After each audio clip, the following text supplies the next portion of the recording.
इसके इस खास बुलेटिन में आप सबों का स्वागत है और मैं हूं संतोष सिंह। और अगर हम कोरोना से जुड़ी हुई खबरों की बात करें, स्वाभाविक तौर पे सरकारी आंकड़ों में भले ही कोरोना को लेकर राहत दिख रहा है, लेकिन कई ऐसे आयाम हैं जिस पर अभी भी गंभीरतापूर्वक ढंग से विचार करने की जरूरत है। सरकार की टेस्ट की संख्या 1 लाख से पार तब पहुंची है जब बिहार में कोरोना पीक से नीचे आ गया है। होम आइसोलेशन के लिए राज्य सरकार ऐप तब जारी किया है जब अब इने गिने लोग होम आइसोलेशन में। सामूहिक किचन की बात तब शुरू की गई है जब लोग भूख से मरते मरते 1 महीने से अब लोग भीख मांगना शुरू कर दिए। ये सरकार की व्यवस्था है और ये सोच के चलिए कि कोरोना जैसे संक्रमण के दौर से बाहर निकलने में या सरकार की मदद पहुंचने में आपको कम से कम 1 महीने का वक्त लगेगा। अगर ये 1 महीने तक अगर आप अपनी ताकत से बच गए तो फिर सरकार की सुविधाएं आप तक उपलब्ध हो सकती है। याद करिए वो दौर जिस समय में कोरोना से लगातार लोगों की मौत हो रही थी। कोरोना के टेस्ट रिपोर्ट नहीं होने की वजह से अस्पताल में भर्ती नहीं हो पा रहे थे लोग। उस समय में टेस्ट रिपोर्ट 1 सप्ताह के बाद आता था और आज स्थिति यह है कि 48 घंटे के अंदर में टेस्ट रिपोर्ट आ रहा है। ये व्यवस्थाएं हैं। अस्पतालों में ऑक्सीजन और वेंटिलेटर लोग के जब कोहराम मचा हुआ था तब लोग सड़क पे ऑक्सीजन लेने को मजबूर थे। आज बेड खाली है क्योंकि बेड की संख्या बढ़ाने में सरकार को 1 महीने से अधिक वक्त लग गया। तो मतलब इस तरह की त्रासदी में आप तभी बच सकते हैं इस देश में जब आपके पास 1 महीने तक जूझने की स्थिति में आप हो, चाहे आपके व्यक्तिगत प्रभाव की वजह से हो या व्यक्तिगत रिश्ते की वजह से आप चीज़ों को संभाल सकते हैं। सिस्टम और सरकार में जो ताकत है वो ताकत यही दिखाती है कि कम से कम 1 महीने का वक्त आपको लगेगा सरकार की व्यवस्थाएं आप तक पहुंचने में। अस्पतालों का क्या हाल है, लगातार हम लोग खबर दिखा रहे हैं। वेंटिलेटर की अगर बात करें तो 6 महीने पहले 8 महीने पहले बिहार के तमाम अनुमंडल अस्पताल में वेंटिलेटर पहुंच चुका है। लगभग 600 वेंटिलेटर बिहार के सरकारी अस्पतालों में इस वक्त मौजूद है, लेकिन एक भी वेंटिलेटर काम नहीं कर रहा है। ये सच्चाई है और इन सच्चाइयों के बीच जो कोरोना को लेकर जो 2-3 बड़ी महत्वपूर्ण खबरें हैं, जिन खबरों पर हम चर्चा करेंगे कि आज से जो ग्रामीण इलाकों में एडिशनल पीएससी जो थे उसको चालू कर दिया गया है, क्योंकि खबरें आ रही है कि ग्रामीण इलाकों में कोरोना की संख्या बढ़ रही है। दूसरी खबर यह है कि एम्स में लगातार मरीजों पर जांच चले कि एंटीबॉडी वैक्सीन लेने से कितने लोगों को एंटीबॉडी और किस स्थिति तक एंटीबॉडी बन रहा है कोरोना का। हालात संतोषजनक नहीं है, परिणाम संतोषजनक नहीं है। 60% दोनों डोज लेने वाले मरीज या कहे या कोरोना का वैक्सीन लेने वाले में 60% ही एंटीबॉडी बन रहा है। मतलब 40% लोगों पर एंटीबॉडी नहीं बन रहा है। ये एक अलग तरीके का खतरा सामने आया है। इसके अलावा 18 वर्ष से लेकर 45 वर्षों के बीच के लोगों के लिए जो टीकाकरण का काम शुरू किया गया था, आज पूरे बिहार में लगभग ठप है, क्योंकि हमारे पास वैक्सीन नहीं है। ये हमारी लड़ने की तैयारी है और इसी तैयारी के सहारे हम विश्व गुरु बनने चले हैं। चलिए हमारे साथ करिश्मा जुड़ गई है निज रूम से। करिश्मा, जरा आप डाटों के सहारे समझाइए। हालांकि 6000 कल परसों की बात करें और आज की बात करें तो संख्या में थोड़ी बढ़ोतरी हुई है, लेकिन मौत का सिलसिला जारी है। क्या आपके पास डाटा है कोरोना को लेकर? जरा आप एक्सप्लेन करिए। सोमवार की तुलना में मंगलवार को कोरोना संक्रमितों की संख्या में मामूली वृद्धि हुई है, क्योंकि राज्य में मंगलवार को 6286 संक्रमित मिले हैं कोरोना के, जबकि पिछले 24 घंटे में 111 संक्रमितों की कोरोना से जान जा चुकी है।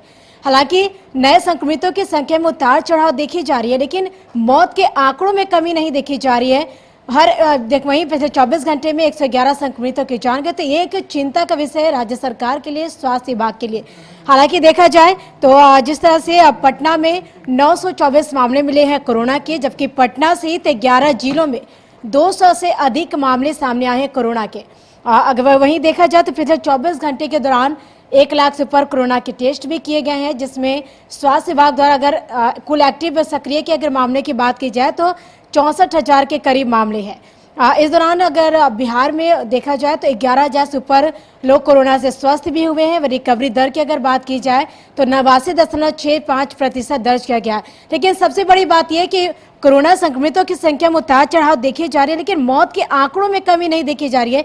मौत का आंकड़ा लगातार बढ़ता जा रहा है, तो ये एक बहुत ही चिंता वाली बात है। हालांकि शहरी क्षेत्र में उतार चढ़ाव देखे जा रहे हैं, लेकिन ग्रामीण क्षेत्रों में कोरोना संक्रमण के मामले वो लगातार बढ़ रहे हैं। तो ये एक देखना होगा कि आखिर क्या कुछ वजह है, क्योंकि क्यों लोग कोरोना जांच कराने से कतरा रहे हैं गांव में, क्योंकि कई सारे सिम्टम पाए जाते हैं ग्रामीण क्षेत्रों में। क्योंकि जिस तरह से हमने कई बार खबरों को भी दिखाया है कि कई बार जो ग्रामीण है उनके में सारे सिम्टम होते हैं, सर्दी खांसी बुखार जुकाम हर सिम्टम होते हैं, लेकिन वो कोरोना जांच कराने से कतराते। तो कहीं ना कहीं लोगों को जागरूक करना होगा कि वो बढ़ चढ़ कर कोरोना के जांच करें, ताकि सही समय में उनका इलाज हो सके।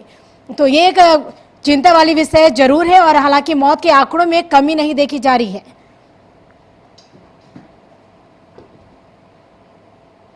हमारे साथ करिश्मा जुड़ी हुई थी। अब हम चाहेंगे रांची, जहां भी मरीजों की संख्या में लगातार संक्रमित मरीजों की संख्या में कमी आ रही है, लेकिन जो स्थिति है, खास करके अगर हम बात करें मौत की, तो वो मौत का सिलसिला जारी है, वो थम नहीं रहा है। संदीप अगर हमारे साथ जुड़ गए हैं, तो संदीप से ये जानना चाहेंगे कि झारखंड में आंकड़ों की बात करें तो कोरोना संक्रमित मरीजों की संख्या में लगातार कमी आती हुई दिख रही है, लेकिन मौत का सिलसिला जारी है। और दूसरी स्थिति की ग्रामीण इलाकों से क्या खबर आ रही है, अगर संदीप तक हमारी बात पहुंच रही होगी तो हम चाहेंगे कि विस्तृत विवरणी आप दें कोरोना को लेकर झारखंड की क्या स्थिति है।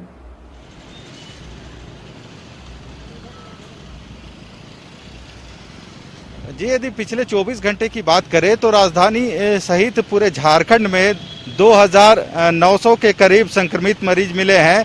वहीं जो संक्रमण और जो मौत का आंकड़ा है लगातार उसमें घटोतरी हो रही है, और कहीं ना कहीं कह सकते हैं यह झारखंड के लिए एक अच्छे संकेत है। और जिस तरह से सरकार ने गाइडलाइन जारी किया है और 27 तारीख तक स्वास्थ्य सुरक्षा सप्ताह मनाया जा रहा है, तो इसका कहीं ना कहीं सीधा असर उन संक्रमितों तक दिख रहा है और जो संख्या कम हो रही है। आपको इस वक्त दिखाना चाहेंगे, यह राजधानी रांची का नजारा है और हम डोरंडा चौक पे खड़े हैं। और स्वास्थ्य सुरक्षा सप्ताह के अंतर्गत बिना परमिशन के कोई भी व्यक्ति सड़कों पे नहीं निकल सकता है। तो आप देख सकते हैं पुलिस के जो जवान हैं वे भी मुस्तैद हैं और सभी गाड़ियों की कहीं ना कहीं चेकिंग कर रहे हैं, ताकि बिना अनुमति यानी बिना काम के लोग बाहर ना निकलें और जो संक्रमण का चयन है उसे रोका जा सके। हालांकि जिनको भी जरूरत है वे अपनी जरूरत के हिसाब से ई पास बनवा रहे हैं जिला प्रशासन के मार्फत, और वे सड़कों पे निकल रहे हैं अपने काम के लिए, और काम करके वे सीधे अपने घर जा रहे हैं।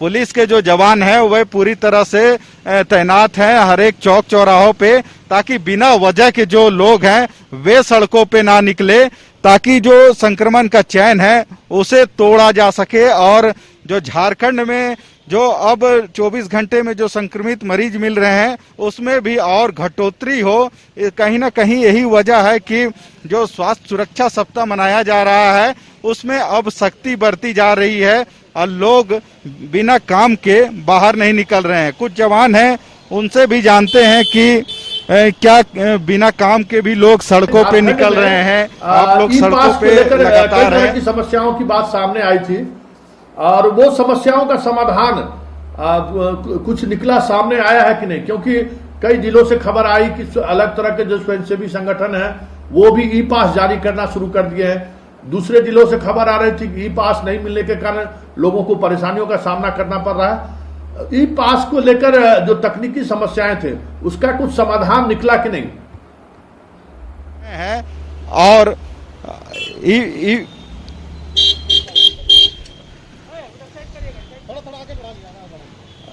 देख सकते ई पास को लेके जिला प्रशासन भी सशक्त है, और यही वजह है कि जो मेडिकल के जो कर्मचारी हैं, हॉस्पिटल के कर्मचारी हैं, उनको पास बनाने नहीं दिया, पास बनाने की जरूरत नहीं है। पर ऐसे जो आम लोग हैं वे यदि सड़कों पे निकल रहे हैं तो उन्हें ई पास जरूरी है। आप देख सकते हैं जो महिलाएं हैं वे भी ई पास बनाई हैं और ई पास में उन्हें अनुमति मिली है कि घर का जो सामान है, ग्रोसरी आइटम है, उसकी खरीद के लिए आप देख सकते हैं जो महिला है वो अपने ग्रोसरी घर के जो सामान है जरूरत के, वे सामान खरीद के घर जा रही हैं। तो आप देख सकते हैं जिला प्रशासन की ओर से जो भी कदम उठाए गए हैं, कहीं ना कहीं संक्रमण की चैन को तोड़ने के लिए बनाया गया है। कुछ लोग से हैं, उनसे भी जानेंगे। जुड़े हुए थे रांची से। अब हम एक बड़ी खबर इस वक्त पटना से आ रही है, जहां पारस अस्पताल में जो एक बेटी ने पारस अस्पताल के अटेंडेंट, वार्ड अटेंडेंट पर, कर्मचारी और डॉक्टर पर आरोप लगाया था कि उनकी मां के साथ अमानवीय व्यवहार किया जा रहा है। हमारी मां चलकर पारस पहुंची थी और वो अब वेंटिलेटर पे है। अभी अभी खबर आ रही है कि उस महिला की मौत हो गई है और उस मौत के बाद मजिस्ट्रेट और पुलिस की टीम पारस पहुंच गई है, जांच कर रही है। हालांकि अब बलात्कार की बात जो सामने आ रही थी कि बलात्कार की जैसी घटनाएं घटी है, उसको हालांकि परिजन ने भी खारिज किया है। और लेकिन और बाकी जगहों से जो खबरें आ रही हैं पारस को लेकर, वो खबरें में क्या अपडेट है उसको लेकर हम मरगूब आलम के पास जाएंगे। लेकिन पहले एक छोटा सा ब्रेक ले लेते हैं। ब्रेक के बाद एक बार फिर से स्वागत है। और इस वक्त समस्तीपुर से एक बड़ी खबर आ रही है, वहां लूट की 2 बड़ी घटनाएं घटी है। एक ताजपुर में SBI बैंक में लूट की खबर है, 11 लाख से अधिक की। एक मोहद्दी नगर से खबर आ रही है कि वहां पे जो बैंक संचालक होते हैं उन्हें गोली मारकर लूट ली गई है। 2 बड़ी लूट की खबर है। पारस से खबर है कि वहां पे जो लड़की आरोप लगाई थी कि मां के साथ अमानवीय व्यवहार करने की, उस लड़की की अभी थोड़ी देर पहले मौत हो गई है। और लड़की के शिकायत के आधार पे मजिस्ट्रेट और पुलिस पारस अस्पताल में पहुंचकर जांच शुरू कर दिया। ये दो बड़ी खबर इस बिहार के अलग अलग हिस्सों से ये खबरें आई हैं। इसके अलावा अब कुछ कोरोना से अलग हट के भी कुछ खबरें हैं, जिन खबरों पर हम चर्चा करेंगे। और जो चीजें अभी कोरोना के आफ्टर इफेक्ट जो चीजें सामने आ रही है वो है ब्लैक फंगस। और ब्लैक फंगस लगातार बिहार में पैर पसारता जा रहा है और अब मरीजों की संख्या 70 से ज्यादा हो गई है। और वो जो संख्या है, उस संख्या की अगर हम बात करें तो लगातार रोजाना उसमें बढ़ोतरी हो रही है। मौत की भी खबरें अब आनी शुरू हो गई है। ये एक अलग इफेक्ट देखने को मिल रहा है। इसके अलावा अगर हम बात करें तो गोपालगंज से कुछ सकारात्मक खबरें आई हैं कि वहां पे कोविड के नए अस्पताल, जिसकी हम चर्चा कर रहे थे कि 1 महीना आपके पास वक्त होना चाहिए, तब सरकार की मदद आप तक पहुंच सकती है। अब कोरोना अस्पताल और ऑक्सीजन युक्त बेड का निर्माण अब गोपालगंज में भी हो चुका है। लेकिन इन सब के बीच हम खबर दिखा रहे हैं DMCH का। DMCH में देखिए कि किस तरीके से मरीज के परिजन अपने ऑक्सीजन उठाकर 3 मंजिल पर ले जा रहे हैं। जरा इस तस्वीर को देखिए। ये तस्वीर क्या बयां कर रही है बिहार के हेल्थ सिस्टम के बारे में। जो वहां बॉय ड्यूटी पर तैनात हैं, उन्हें पैसे चाहिए तभी वो ऑक्सीजन वहां ऊपर पहुंचा सकते हैं। ऑक्सीजन की मरीजों तक पहुंचाने की जिम्मेवारी क्या परिजनों को है, ये सवाल है। और DMCH जो नेपाल और बिहार के कई जिलों के लिए सबसे महत्वपूर्ण अस्पतालों में से एक अस्पताल है, अगर वो वहां ये स्थिति बनी रही तो आप क्या कह सकते हैं। देख रहे हैं एक महिला, उम्रदराज महिला है, उनकी हस्बैंड भर्ती है अस्पताल में। और जरा उनके साथ देखिए कि किस तरीके से 3रे फ्लोर पर उनका पेशेंट है और वो उठाकर ले जा रही है। ये सच्चाई है बिहार के हेल्थ डिपार्टमेंट की। लाख दावे कर लें सरकार, लेकिन वस्तु स्थिति सरकारी अस्पतालों का यही है कि सब कुछ भगवान भरोसे चल रहा है। मरीज के अटेंडेंट में जितनी ताकत है, उसी ताकत से वो अपने मरीज को बचाने में कामयाब हो रहे हैं। खुद ऑक्सीजन लगा रहे हैं, खुद दवा दे रहे हैं, खुद ऑक्सीमीटर से मरीजों का ऑक्सीजन लेवल ले रहे हैं। मतलब कभी कभी नर्स आ जाती हैं, डॉक्टर का तो नामो निशान नहीं है। चाहे वो PMCH हो, DMCH हो, NMCH हो, IGMS है। एम्स में थोड़ी बेहतर स्थिति जरूर है। ये स्थिति है और इसी स्थिति के सहारे हम दिन भर वीडियो कॉन्फ्रेंसिंग के सहारे हमारे मुख्यमंत्री और स्वास्थ्य मंत्री वर्चुअल निरीक्षण करते रहते हैं अस्पताल की। लेकिन जबकि सच्चाई यही है कि जो मरीज अस्पताल में गया है वो घर लौटा कि नहीं लौटा या घर लौटेगा कि नहीं लौटेगा इसकी कोई गारंटी नहीं है। लेकिन इस बीच उसके परिजन जितने लोग उनके सेवा में लगे हुए हैं वो भी कोरोना पॉजिटिव हो जाए तो ये कोई बड़ी बात नहीं होगी। चलिए अब हम दूसरी खबर पर बात करते हैं और ये खबर मुंगेर से है, जहां मुंगेर से खबर यह है कि एक थाना अध्यक्ष, जमालपुर का थाना अध्यक्ष है और वो थाना अध्यक्ष कोरोना काल में सेवा में लगे हुए हैं। देखिए, पुलिस एक ऐसा प्रोफेशन है, अगर आप को समाज के प्रति संवेदनशील रहें तो आप कुछ भी कर सकते हैं। देखिए किस तरीके से कोविड के लिए मुंगेर जिले में ये पदस्थापित है रंजन कुमार, जमालपुर थाना में ये थाना प्रभारी हैं और वो कोरोना पॉजिटिव मरीज के लिए खास व्यवस्थाएं कर रहे हैं। उनको कैसे दवा मुहैया हो सके, उनके परिजनों को कोई आने जाने में कोई समस्या ना हो सके, लॉकडाउन को लेकर अगर सख्ती बरती जा रही है तो ऐसे परिजनों को समस्या ना हो, इन सब चीजों को लेकर एक थाना अध्यक्ष का पहल। जरा सुनिए जमालपुर के उस थाना अध्यक्ष का क्या कह रहे हैं रंजन कुमार, जरा आप भी सुनिए। नियमों का पालन कराते, लॉकडाउन के नियमों का पालन कराते हुए इसी कर्तव्य के दौरान ही हम पॉजिटिव हो गए, जांच के क्रम में पॉजिटिव आया तो खुद को होम आइसोलेट रखते हुए जल्द ठीक होने के बाद अपने कर्तव्य पे वापस लौटा। इसमें मैं अपनी शुक्रिया अदा करूंगा अपने वरीय पदाधिकारी एसपी साहब का, डीएसपी साहब का, डीएम मैडम का और सभी पुलिस प्रशासन का, जो कोविड के दौरान में ही उन्होंने काफ़ी सपोर्ट किया और जिसके कारण हमें सही देख पाए, हम जल्दी वापस ठीक होकर लौटे। और अपने क्या लोगों से क्या अपील चाहेंगे, आप खुद अपने जान पे खेलने के लगे हुए हैं, तुम लोगों से यही अपील करनी चाहिए कि हम लोग और हमारे जितने पुलिस पदाधिकारी, पुलिसकर्मी हैं, दिन रात उन्हीं लोग की सेवा के लिए ही हमेशा तत्पर हैं। तो आपने देखा कि किस तरीके से एक थाना अध्यक्ष की कोशिश किस तरीके से कोरोना मरीजों के लिए रामबाण साबित हो, मतलब इलाज के लिए नहीं, सुविधाओं के कैसे मुहैया हो, उन तक कैसे तमाम चीजें लॉकडाउन में भी उपलब्ध हो, इसके लिए एक थाना अध्यक्ष ने ये प्रयास किया है। ये एक बड़ी बात है।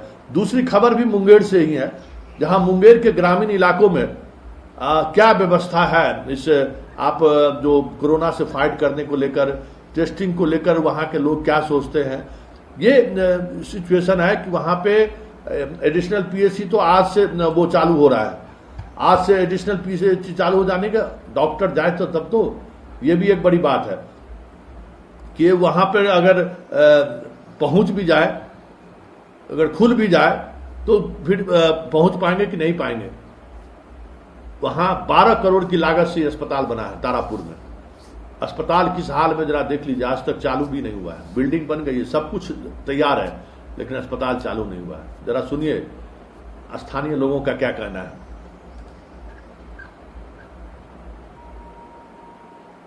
यहाँ ये सिर्फ नाम का हॉस्पिटल है, यहाँ पे कोई डॉक्टर वगैरह कोई भी यहाँ पे सुविधा कुछ नहीं है। जो मेडिसिन वगैरह भी यहाँ पे एक्सपायर मिलेंगे। सर यहाँ डॉक्टर समय पर इवे नहीं करता है। कब आते हैं? और कभी आता है कभी नहीं आता, लेकिन यहाँ की दवा के अभाव से हम सब तारापुर चले जैसे 8 किलोमीटर पड़ता है। हेल्थ वेलनेस सेंटर के रूप में उसको विकसित किया गया है, जिस पर कि सरकार के निर्देशानुसार उसमें डिलीवरी की भी सुविधा है। इसलिए वो पेरीफेरी में क्या गया है कि जो मेन हॉस्पिटल है पूरे बिहार, पूरे देश में, उस पर लोड नहीं हो, इसके लिए हेल्थ वेलनेस सेंटर का ये प्रधानमंत्री जी के सौजन्य से किया गया।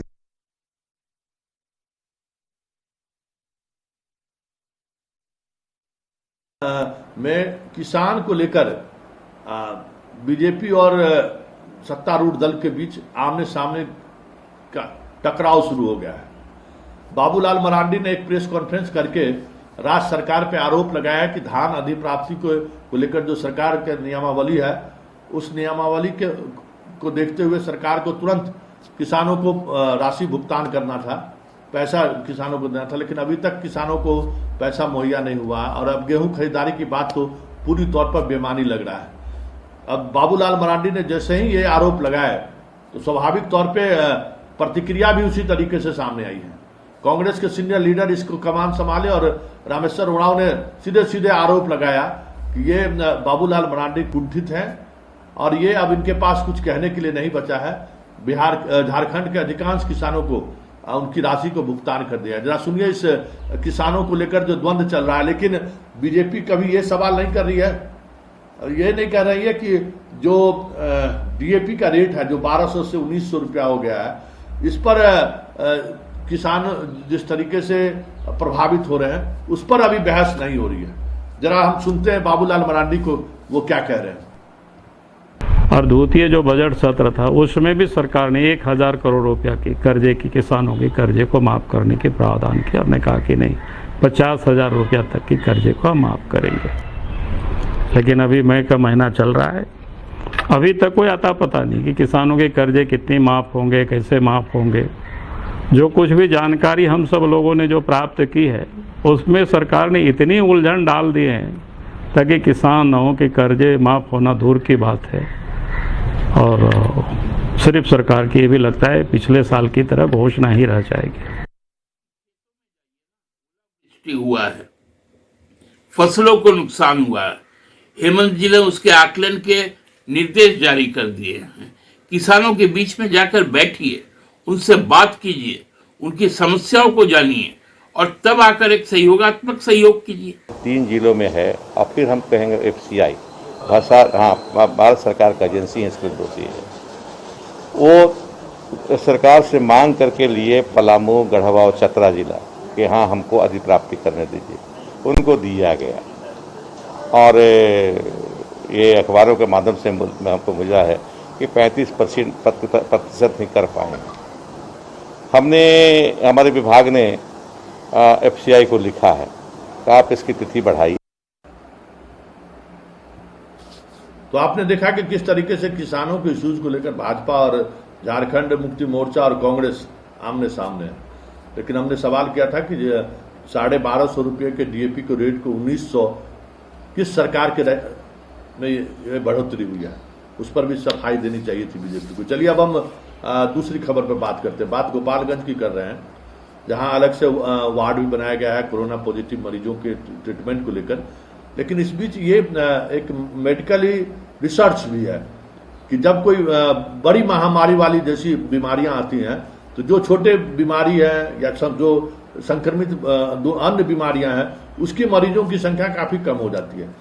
इसकी एक वजह साइकोलॉजिकल भी है। जो मरीज हैं वो चाहते हैं कि अस्पताल जाने से बेवजह हम परेशानी में पड़ जाएंगे अगर हम कहीं कोरोना संक्रमित हो गए तो। मरीजों की संख्या काफी कम हो गई। इस पर डॉक्टरों की क्या राय है, जरा आप भी सुनिए। कंट्रोल है, जैसे अभी टोटल देख सकते हैं कि वार्ड में टोटल 35% एडमिट है और काफ़ी लोग इम्प्रूव कर रहे हैं। अभी गाँव लेने के बाद हमको ये लगा कि अभी 4 आदमी को हम डिस्चार्ज कर सकते हैं।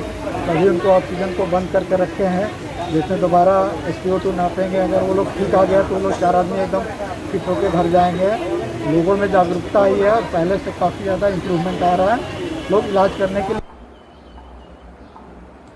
तो आपने देखा कि किस तरीके से ये क्यों बदलाव होता है। जो इस तरह से संक्रमित बीमारी जब फैलते हैं, बड़े बीमारी के जब आने के बाद बाकी बीमारी वाले लोग क्यों, इसका मतलब क्या प्रभाव पड़ता है, मेडिकली साइंस क्या कहता है इसको लेकर। डॉक्टर की बात आपने सुनी।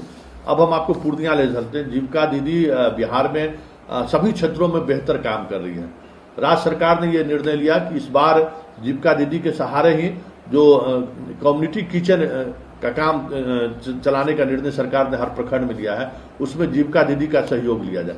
जरा देखिए पूर्णिया में किस तरीके से जीविका दीदी अब खाना बनाने के काम में प्रशासन को सहयोग कर रही है। ब्रेड है, केला है, सारा चीज टेबल पर रखते हैं, उसके बाद पैकिंग करते हैं, उसके बाद कोई भी मतलब पेशेंट को पहुंचाते हैं। साफ सफाई का कितना ध्यान रखते हैं? हाँ, पूरा हम लोग ध्यान रखते हैं। हाथ में ग्लव्स, मास्क, कैप। उपाय के रूप में हम लोगों ने सभी ब्लॉक्स में और जहाँ नगर निगम क्षेत्र में लगभग 20 के आसपास कम्युनिटी किचन संचालित हम लोग कर रहे हैं दिनांक 5 तारीख से। इसके अतिरिक्त राज्य सरकार के निर्देश के आलोक में जो DCSC है, जहाँ पे कोविड मरीजों का इलाज किया जा रहा है, वहाँ भी पहले से मरीजों के लिए तो खाना उपलब्ध कराया गया था, लेकिन अभी माननीय मुख्यमंत्री महोदय के निर्देश के आलोक में जो अटेंडेंट्स हैं जो अस्पताल में आते हैं अपने मरीज को लेकर और बाहर इंतजार करते हैं, उनके लिए भी भोजन की व्यवस्था कल से शुरू की गई। इस वक्त एक और बड़ी खबर आ रही है। डॉक्टर प्रभात कुमार जो बिहार के सबसे बड़े कार्डियोलॉजिस्ट के रूप में उनकी पहचान थी और कोरोना की वजह से उनके हैदराबाद में उनका देहांत हो गया था। विशेष विमान से अभी उनका डेड बॉडी पटना एयरपोर्ट पहुंचा है और वहां इंडियन मेडिकल एसोसिएशन और डॉक्टरों की टीम ने श्रद्धांजलि अर्पित की है और उनके सबको पैतृक गांव सिवान ले जाया जा रहा है, जहां उनका अंतिम संस्कार होगा। लेकिन सवाल ये है कि हालांकि मेडिकली पूरी तौर पे सबको उस तरीके से लाया गया होगा कि उनका संक्रमण ना फैले, फिर भी जो कोरोना प्रोटोकॉल है उस प्रोटोकॉल के तहत थोड़ी सावधानी बरतने की जरूरत है। फिलहाल उनके डेड बॉडी को सिवान ले जाने की तैयारी चल रही है। पूरा बिहार उनके निधन से मर्माहत है। हार्ट के क्षेत्र में प्रभात कुमार ने एक अलग जगह बनाई थी बिहार में और बिहार के बहुत सारे पेशेंटों को उनसे राहत मिली है और गरीबों के बीच भी काफ़ी लोकप्रिय रहे हैं कि पेशेंट को जो राशि खर्च हो रही है, अगर वो गरीब हैं तो उनको कैसे उस राशि से राहत दे सके, इसके लिए भी इनकी चर्चा आज भी होती है। और अब ये इस दुनिया में प्रभात कुमार नहीं रहे, लेकिन जाते जाते इन्होंने बिहार के लोगों को एक कह सकते हैं कि एक संदेश देकर गए हैं कि ये हालात हैं, ट्रीटमेंट के ये हालात हैं कि हमारे जैसे डॉक्टर को भी बेहतर इलाज के लिए बिहार से बाहर जाना पड़ रहा है। चलिए इस बुलेटिन को यहीं समाप्त करते हैं, फिर हमारी कल इसी समय मुलाकात होगी। फिलहाल हमें इजाज़त दीजिए, नमस्कार।